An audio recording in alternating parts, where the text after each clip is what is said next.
আপনি যেই মেয়েকে ভালোবেসে বিবাহ করতে চাচ্ছেন আর আপনি মনে করছেন যে এই মেয়েকে বিবাহ করতে পারলেই আমার ভাগ্য পরিবর্তন হয়ে যাবে, আপনি কি জানেন যে এই মেয়ের সাথে বিবাহ হলে আপনার ভাগ্যে আগে ভালো আছে না মন্দ আছে কি জানেন?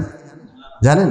তাহলে বিবাহের আগে যদি আপনি ইস্তেখারা করতেন, আয় আল্লাহ, আমি যে মেয়েকে বিবাহ করতে চাচ্ছি, ইন কানা ফি হাদিহি জাওজা, এই হাদিহিল মারআ, এই স্ত্রীর মধ্যে যদি আমার জন্য দিন দুনিয়ার কল্যাণ থাকে, আয় আল্লাহ তুমি সহজ করে দাও।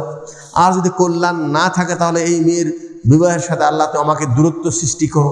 তাহলে কি হতো? আপনি হয়তো মনে করছেন যে এই মেয়েকে পালে আমার ভাগ্য পরিবর্তন হয়ে যাবে, কিন্তু হয়তো বা আপনার ভবিষ্যতে অন্ধকার আছে, এটা আপনি জানেন না, আল্লাহ জানেন। কিন্তু ইস্তেখারা করবেন কেন? আপনি তো আগে থেকে প্রেম করে একেবারে নিজে চুক্তিবদ্ধ হয়ে রয়েছেন যে তোমাকে ছাড়া আমি বিয়ে করবো না, আর সে বলছে আমি তোমাকে ছাড়া কাউকে বিয়ে করবোই না। আপনি তো কল্যাণ অকল্যাণ আল্লাহর কাছে চাচ্ছেন না। চাচ্ছেন কি? চাচ্ছেন না। এর কারণটা হলো এই যে আমাদের, শোনেন, আমরা আমাদের ভাগ্যটা আমরা নিজের হাতে তুলে নিয়েছি, কিন্তু আমার ভাগ্যের মালিক যে আল্লাহ সুবহানাহু ওয়া তাআলা, এটা আমরা কিছুক্ষণের জন্য ভুলে গেছি। কিছুক্ষণ থেকে ভুলে গেছি।